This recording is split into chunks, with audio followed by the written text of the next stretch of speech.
Hey, time for Key's Real Rankings. And these rankings are brought to you by Dell. For your small business needs, call a Dell Technologies advisor today at 877-ASK-DELL. Keyshawn, J. Will, and Max. Key, what are we ranking right now? Well, we're only going to go 5 teams with my real rankings. I don't care about all the rest of the teams in the National Football League because the Giants were ranked last week and I had 10 teams. The Giants played the Texans. So, therefore, it doesn't warrant me wasting our time speaking up on some of those other teams. Yeah. You got to go ahead and chime in, Jay? No, whatever. It's your ranking. I like the way you do that. In other words, there's no arbitrary number. Oh, 10 is a round number. We'll do 10. You do it until you feel there's a fall off after that. I mean, I like it. But how do you not get, so you don't get rewarded because of the team you play? No, the point is, in his opinion, why are you telling me about his opinion? He could tell me about his own opinion. Because he's been through this a million times. No, he has not. Key, you can tell me about your own opinion. I love you guys. Yates, let it rip. Number 5. Number 5, the San Francisco 49ers. We saw 49ers get back some key players on their team against the Los Angeles Chargers, one of our guy Mike Tannenbaum's favorite teams. And Jimmy Garoppolo and company and Christian McCaffrey and the defensive side of the ball took care of business. It wasn't a blowout, but it was a study game on the defensive side. They did what they needed to do, and they got out of there with a W. They were not in the rankings before, but I, for some reason, feel like this team may be coming out of the NFC. Watch out. They sit at 5. Number 4. Number 4, the Miami Dolphins. They deserve to be on 4 on this list. If Jay had his, he would put them at number 0, which is the top of 1. Look, Tua and company certainly deserve with Waddle and Tyreek Hill and some of the things that they've been able to do on the defensive side of the ball. I think when you look at this team, it'll be interesting to see as the weather turns and this South Florida team have to go to Buffalo and New England. What's going to happen then? What will they look like? Because you have to have a portable offense and defense in the playoffs to advance. They sit at 4. Jay's not happy, though. No, I'm not. Number 3. Number 3, the number 1 team pretty much all season long, I would think, for the most part of my rankings, the Philadelphia Eagles. They dropped down to 3. They had a sloppy football game. Although Jalen Hurts played okay, I mean, he threw the 1 interception, but for the most part, he accounted for 3 touchdowns, 2 in the air, 1 on the ground. And it was just a sloppy game. Too many turnovers. I'm not worried about them. I think as time goes on, I'm glad they got the loss out the way, so now they can just concentrate on really the second half of the season and see what happens before they get to Dallas. Number 2. The Minnesota Vikings, they jump all the way up to number 2. This team is resilient. They matter who they play, how they win, doesn't matter. They're winning football games. And when you look at their schedule, people say, oh, well, we don't really know. Doesn't matter. It means nothing. As long as you got Jefferson on the other end of Kirk Cousins throws, Kirk Cousins will look like Joe Montana. That's what he's been doing. Wow. Sits at number 2. Well, as long as he's on the other end with Jefferson making one-hand catches, he looks Kirk amazing. Montana. Kirk Montana. And the final Number 1 is James, number 1, Let's Kansas go. City Chiefs. The Chiefs finally move up to 1 because the Eagles dropped down. Is Kansas City the number 1 team in the NFL? Right now, they are. But they could very easily get popped, just like Indianapolis popped them several weeks ago. It could happen. I don't know that it will. This is a very explosive football team. Think about it. Patrick Mahomes lost Tyreek Hill.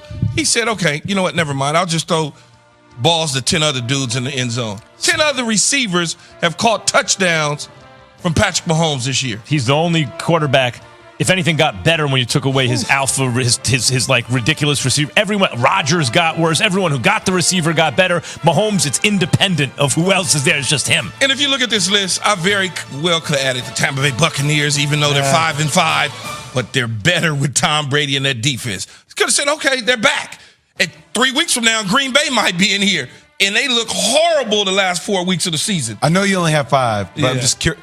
Who would number 6 be? Who's on that? I don't know because I never thought about 6. Yeah, all right. See how I did that? I'm saying that one team on the Mike outside that can pierce in. I never thought. Mike Tannenbaum, ESPN NFL front office insider with us. What do you think of Key's list, Mike? Well, you're missing what should be number 1 to me is the Buffalo Bills. Like, they are still to me the presumptive best team in the AFC. Now, I know Josh Allen has 27 interceptions in his last 21 games, but in a 1-game season right now, if they were playing the Miami Dolphins or the Kansas City Chiefs in a neutral site, wouldn't we all go into that game thinking that it's within reason they'd win that game. Well, of course it's within reason, but doesn't I'll take mean that Kansas they City. will.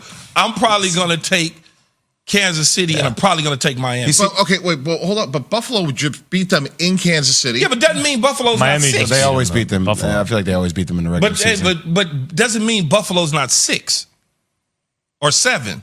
I think they should be 1. So what do you say about Josh Allen down the stretch? Like, because games Miami down the stretch makes some mistakes. Like in their losses down the stretch, he has not been on top of his game. I saw firsthand that when Rex Ryan was managing, Mark Sanchez. People come out of USC sometimes, they make mistakes early in their careers, hypothetically speaking. But we got a lot out of him. And I think this is where Sean McDermott has to say to Josh Allen, hey, Josh, get us into field goal range in overtime.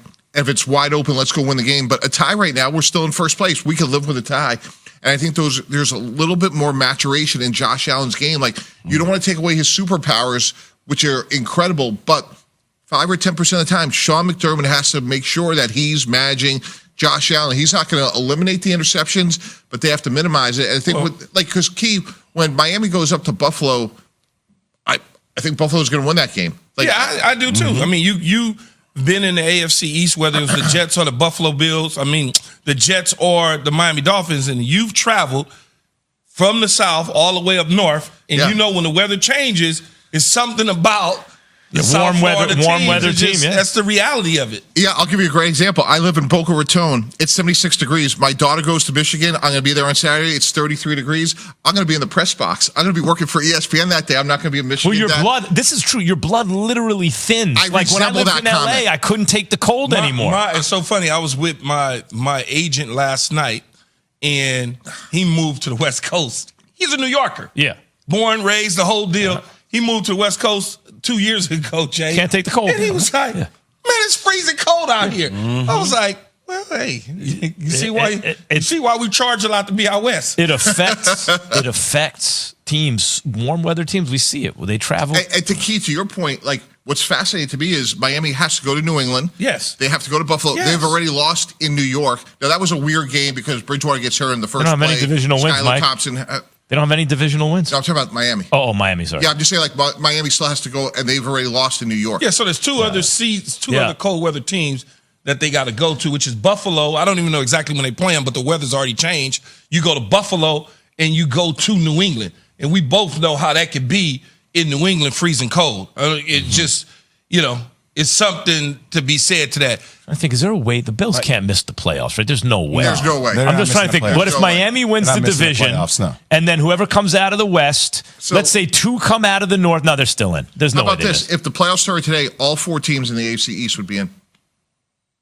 Wow. Best division in football. I was thinking about that. What about the NFC East? I don't know.